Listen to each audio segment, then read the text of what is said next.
Okay, I wrote as most of you know, I write a report called the Morgan Report. It's focused mostly on the macroeconomic picture, the precious metals, and the mining companies. And after the first decade of my work, I was rather pleased with what silver had done, but I thought really what I owe to my readers and myself in a way is, okay, well, what's silver going to do over the next 10 years? So as difficult as this was, I acted as if I didn't know anything about the silver market. I started with a blank piece of paper and asking the question, you know, what is silver and where does it placed on the periodic table? I'm sorry, my sick sense of humor. But I really did start with that premise. And at the end of that study, I wrote the March edition of my report, which I've subsequently put out parts of it onto the internet. As we can see, obviously, we've had quite a run in silver. Silver has very much a characteristic of the spike highs and spike lows, and we are, in my view, at a spike high temporarily. As far as what is the monetary price going to be on silver eventually, you tell me when the Fed's going to quit printing and I'll give you a price. I've said $100, but it's not the price I want you to focus on. It's what's going on behind the scenes, and everybody here has explained that as well as myself. Don't want to belabor the point. I do have a website. I do consultations across the board. I speak around the world. For anybody that's interested in delving into the topic deeply, the site menu here, there's a ton of articles I've written over the last 10 years on the topic that are for free. You can get on the free mailing list. I have to point out for Chris Powell, my GATA poster here, since he's fallen asleep in the front row. It's okay, Chris, it's a long flight, I know. But for anyone that's interested, if I ever do get short on cash, I have number 249, and I figure that that's worth more, not only because I own it, excuse my ego, but since the number 49 appears in it. I was born in San Francisco, and they're famous for the 49 gold rush, so I kind of like having that number. And that's not what I planned on talking about, but let's move on. Okay, silver's use continues to increase. There are so many that I could take hours to go through them all. But medical applications continue to increase, and ridiculous as it sounds, toothbrushes are being embedded with nano silver because it's a natural biocide, and of course you don't have to worry about bacteria in your toothbrush, okay? All kinds of stuff. Wound dressings are huge. Coatings in hospitals. It just goes on and on and on and on. That's just the medical field. Electronics, we're pretty much familiar with many of them. Batteries, clothing. A lot of people don't know that polyester is actually a catalytic process using silver to make polyester. Home appliances, you're seeing this more and more in your high-end washers and your refrigerators, and actually high-end homes are having impregnated silver surfaces in the cooking areas so that you don't really even need a cutting board per se. You can just throw it on your surface and it's got the biocidal properties of silver. Solar power is solar panels primarily, but there's also these concentration mirrors that are used to make electricity the old-fashioned way. You just focus the light on a collector that creates steam, and that pushes a steam turbine, which has been around for decades. Gold or silver? Of course, I get this question quite often, and I'm sure I'll probably get some if I have time today. The answer is yes. You know, everyone wants to overanalyze things. My friend, Mr. Turk, I think he did it so well, you know. Look, don't think. Look at that chart. What do they look like? They look pretty close to the same darn chart through inflation and deflation. You know, my analogy for where we are, because there are pressures on both sides, but if you took a paper clip, everyone in the UK knows what a paper clip is, right? You just, you know, and you unfold it, and you move it up, and you move it down. Eventually it's going to break, and that's sort of like inflationary pressure, deflationary pressure, inflationary pressure, deflationary. And we're going up and down through this segment of time that I put on here, And they pretty much have tracked each other during those cycles. So, well, inflation is, it's only gold in inflation. No. Well, it's only this in deflation. They're 85% correlated. You should have both. I'm not a silver-only guy. There's a lot of gold-concentric or centric people that gold-only. I won't argue with them. I present my case. Supply and demand. Since 1990 through 2006 inclusive, 16 consecutive years, the above-ground silver supply was eaten away by roughly 1.5 billion ounces. I'll round it up to 1.6. No one knows the exact number, which turns out to be 100,000 ounces on an annual basis. Due to the increased commodity boom starting roughly the same time frame, the increased mining activity roughly reached balance around 2006, 2007, depending on which study you look at. I look at both studies, those from GFMS here in the UK, and I also look at the CPM group out of New York, New York. Regardless, both of them agree basically that we hit equilibrium or a slight surplus starting around 2006, 2007. And then we had the financial crisis where the industrial demand for silver fell off sharply, and of course it's rising again quite rapidly. So this delta, or this difference between these two curves, is a deficit, not a shortage.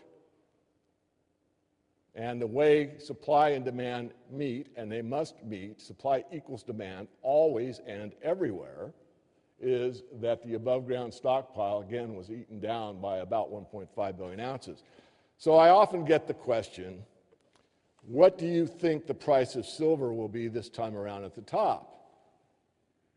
Does anyone know the answer? Because I don't either, right? Do I really know what the total top paper price of silver is going to be? No, I don't. But I know this. It did hit $50 the ounce in 1980 when there were 2 billion ounces of silver above ground, and now there's roughly 500 million to 700 million. I do know this, that two guys from Texas and a few Arabs were buying up a lot of silver, and it went to $50 an ounce. And now that was a US-only phenomena, counting a little bit of the Middle East. Now it's a worldwide phenomena. Russia wasn't buying silver in those days. They are now. The Chinese didn't know what the silver market was from the banking system. They could go in and buy silver over the counter in China now. It's a worldwide global phenomenon, and people are catching on to the silver story, and yes, it's still early, but it's not a US phenomenon, it's a global one. What's the money supply done since 1980? What's the confidence in the system since 1980? So if we have roughly 25% of the same of silver that we had in 1980, huge increases in the distortions in the global economy, a worldwide market this time around, where do you think the price is going to go? I think it's going higher.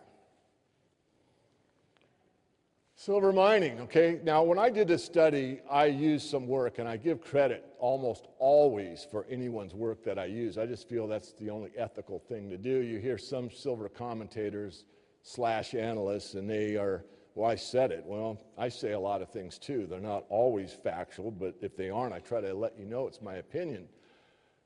Factually speaking, we had this big boom in mining from roughly 2000, and we were actually compounding the rate of silver production by about 2.5%, 3% per year over the last decade. And that helped to make up some of the deficit, as I explained earlier. So that's the production side. And I'm going to come back to this. I just want to show the curve. It's not a good one, but at least you get the idea. So I looked at the mining growth in this 10-year study. And so I made an assumption. And I said, we're going to continue at a 2 to 3% per year, question mark, will we be able to continue over the next decade? And the reason I have the question mark here is that means we have to compound at 3%, which is roughly 20 million ounces a year, year after year after year after year, go 10 years. Now, 20 million ounces may not seem like a lot to you, but it's a lot in the mining world.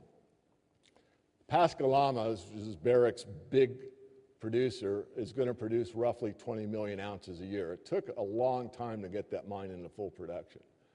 So what I'm saying is you have to discover, implement, and mine. In other words, get out of the ground a new Pascalama every year over the next decade just to meet the same amount of mining increase that we saw the last 10 years. And I'm assuming that can be done, but I don't believe it. That's my assumption. So I'm being very conservative. I'm saying that this massive increase in silver mining can continue and continue and continue and continue. So what will that do? Well, that'll give us 800 million versus the 650 that we currently have. But yet we have an increase in demand that exceeds that increase of mining based on those rather favorable assumptions. All right, what about the industrial side? There are so many applications that are coming on board and continue to grow in silver. Again, I don't have time to go into them all. So I took a 100% deflationist point of view on the silver market. I took three things. I took one, food and energy. Silver doesn't really play into the commodity air, but it may. So I looked at food and water and energy as the three most important, because in a deflation you need to eat, you need to drink water, and you need to move. You need to transport goods and services, and we still get around. So this is based on Jessica Cross here in the UK, and her forecast, right or wrong, going out 10 years, shows that the amount of use for food hygiene is this light blue. And you can see the increase here at the top. It's very substantial. And she also has water purification, which again is extremely high. And these are forecast to be like near 100 million ounces by 2020. That is a large increase. Now, on the energy side, governments around the world are pushing green energy. And the two that they're pushing the hardest are solar and wind power. Solar energy will continue. Now, I just have to be honest, and I'm not a huge solar fan, actually. There are applications of solar that are the most efficient, but having an engineering background before I went on to economics and finance, which is my passion, I'll tell you, what you really want is energy flux density. What you want is the most power per cubic whatever. You want the most power you can get per unit input that you can possibly achieve, and the best way to get that's nuclear, like it or not. Solar doesn't do it. It's very inefficient. Regardless of that, a fact is a fact, and the fact is that governments are pushing solar quite heavily. China is doubling the amount of solar panels they're producing annually, and that's continuing. Jessica forecasts that it's going to ramp up extremely quickly by about 2014, and then it's pretty much going to level off, running at around 130 million ounces annually, just for solar. So using the food water purification alone, it's 100 million ounces. Solar application, 130 million ounces. That's an increase of 230 million ounces. And assuming no increase, none, in consumer electronics, electrical power distribution, maglev trains, textiles, or anything else. And the power distribution, the superconductivity story is far from over. When I made my trip to China and met with CITIC Metals and some of the upper banking echelon, one of the main concerns they had was, one, not to waste anything. They're very interested in recycling of silver. And the second and probably main topic of discussion was superconductivity, because it is without a doubt the most efficient way to move electrical power. Nothing conducts electricity better than silver. Nothing reflects light better than silver. Nothing conducts heat better than silver. Investment demand. Now, Jessica didn't go into this at all, and that's okay. This is the transparent holdings that I have to keep changing every couple of weeks almost, because it keeps increasing, and that's okay with me as a silver investor. This is basically all of your major ETFs, holding companies, and warehouses. And I distinguish them differently for different reasons. But if you look at the Zurich Continental Bank, the COMEX, the TOCOM, Gold Money, Sprott, all of the major bullion vault, all the holding companies, and you add them all up, you come up with this number, roughly 700 million ounces of silver. Now, every ounce of silver that I've accounted for there is in the public domain. So everyone can check my work. There's no magic up here. Now, we also learned at the beginning of the lecture that DVD I showed, there was how much silver available above ground. Anybody remember? It's 500 to 700 million ounces. So what have I just shown you? That every commercial bar, every 1,000-ounce bar that's out there for commercial use for industry is being held right now for investment purposes only. That's what I'm showing you. I'm saying that right now, standing here before you, that the silver market has never been this tight in the history of mankind. That's what I'm telling you.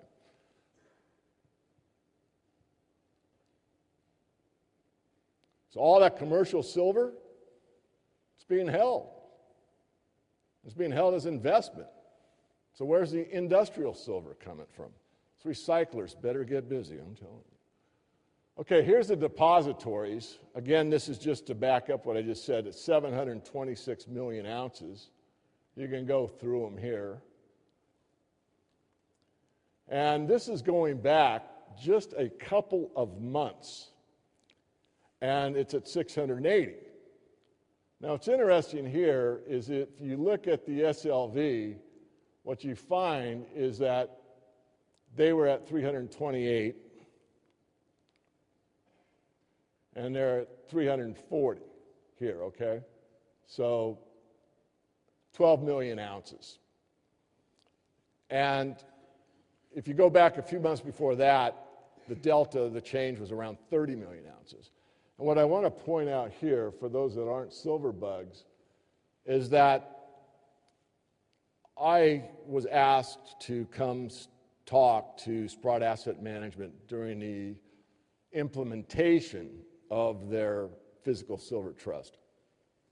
And I sat down with Eric and some of his team and explained what I just showed you, basically how tight the silver market was and what kind of difficulty might ensue getting a measly 20 million ounces of silver.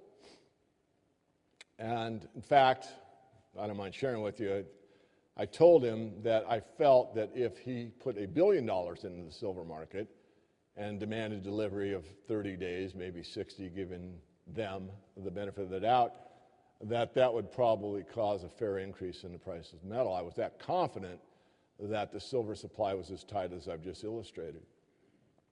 Well, it turns out that it did take some time for Sprott to acquire that 20 million ounces of silver, and also the price of silver did go up rather substantially during that time frame. But what I'm more interested in pointing out, especially to my friends in the hedge fund community, is that the SLV didn't seem to have any trouble whatsoever getting an additional 30 million ounces. You never heard a peep out of them having any difficulty. And there's reasons for that, which I don't have time to elaborate on.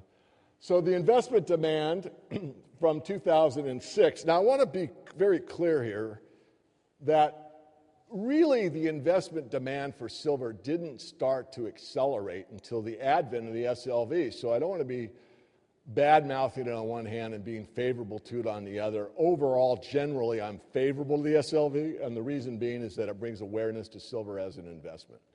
It's not my primary silver investment, but if you're a hedge fund manager, you look at it as a secondary way to invest in silver because it's easy to trade. I don't have a huge problem with that.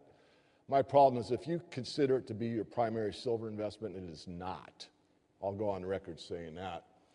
So what's happened from the advent of the SLV and these other ETFs that have tagged along is we've gone up about 300 million ounces in 4 years. That's a 14% compounded growth rate. But it ended in 2010, and it started to level off. It started to accelerate here recently.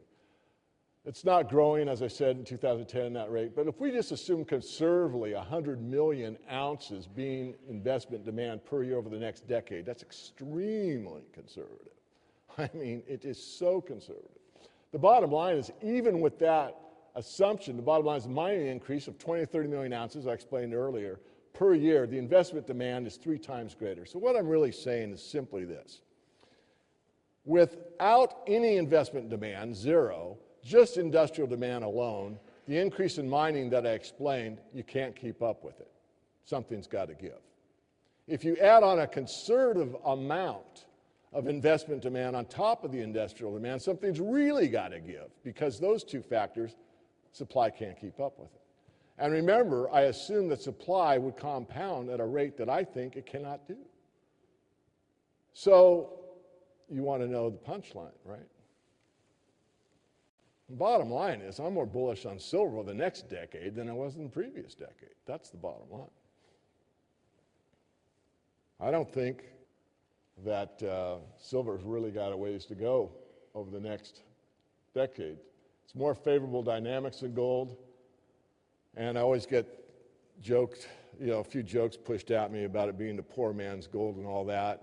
And I always like to hit back kind of hard because, you always hear about silver being undervalued and all the things that you hear, and that only the really smart people buy gold. But that's funny because it's the billionaires that bought silver at the right time.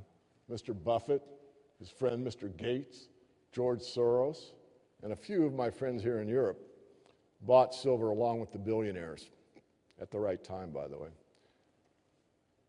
So where are we now? We're on an inflation-adjusted place that's still low. Are we in a bubble? No. No, we're not in a bubble. A bubble, by my definition, is a 10-bagger. In other words, a 10-fold increase. These dots over here, and this is a bit confusing, that's silver and that's gold. We're up about 400% on gold and silver when this chart was made not very long ago. You look at Fannie Mae and Freddie Mac, you're up in here. You're looking at the 1980 bubble, you're up in here. You want to go to the South Sea Island bubble, it's up here. I mean, we are not in a bubble. The bubble, as many of my colleagues has explained, isn't gold and silver. Gold and silver 1-ounce coins or bars or whatever you want to think of have the same mass always and everywhere throughout the entire universe. They don't change. So what is the bubble? The bubble is the fiat currency system. That's the bubble. This conundrum is the biggest one in financial history, and it will go into the record books. So I had to throw this in for Ned. That's our ultimate indicator. People have asked me again and again, when do I know, when do I know, when do I know? Remember, they want to know the exact price, the exact date, and the exact time. So I came up with this. When the Queen is serving burgers at McDonald's, that's the top, okay? Thank you.